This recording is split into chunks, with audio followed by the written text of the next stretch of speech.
Yeah. You mentioned and like the contrast between independence and codependence. Like what are like there's the two extremes, and I Hmm. think we've kind of touched on this maybe in previous episodes of like hyper independence, and Yeah. there's a big um, cultural push for that, where it's praised. But how do we like find a middle ground?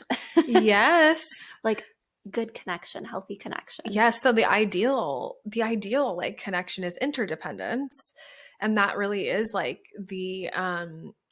you can be in community, in connection with people, but you also understand where you end and they begin. It's like Mm.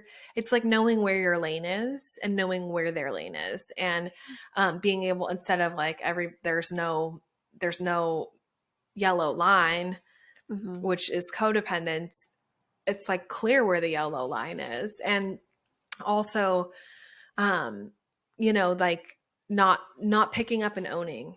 It's a lot of inner work, honestly, because it is truly like understanding autonomy and Hmm. individualism in the sense of like, my partner can be upset about something and something can happen that's deeply upsetting and it's Hmm. not my fault. Yeah. Like there's a difference. Like if I think we see this a lot, ooh, this is good. In our culture, like we think the opposite, like we think the extreme opposite is the solution. No, no, no, no, no. Yeah. Because if we're like going from like the opposite of codependency is like narcissism, you don't need to like nothing is my fault. I never need to say sorry. I never need to be a, decent Yeah. human and have do repair. That's not what I'm saying.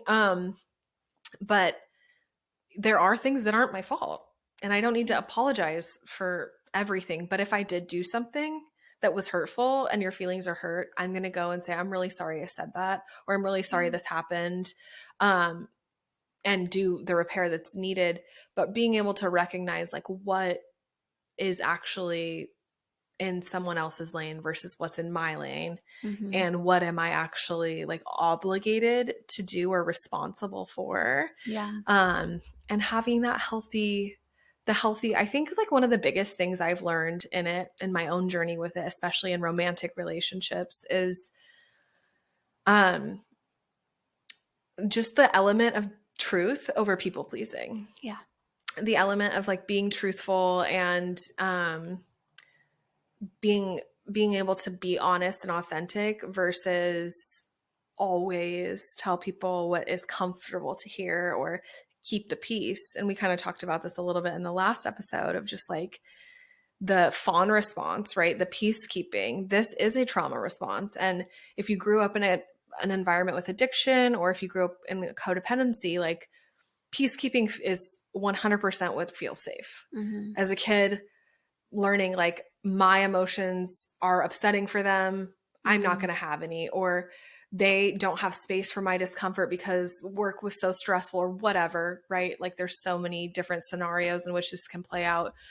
So I'm going to people please my way through it. Everything's fine. Everything's great. Oh, that didn't hurt my feelings. I don't, Hmm. we're good. Um, but like as an adult, Hmm. and as you move through that, like in relationships, that's actually so damaging.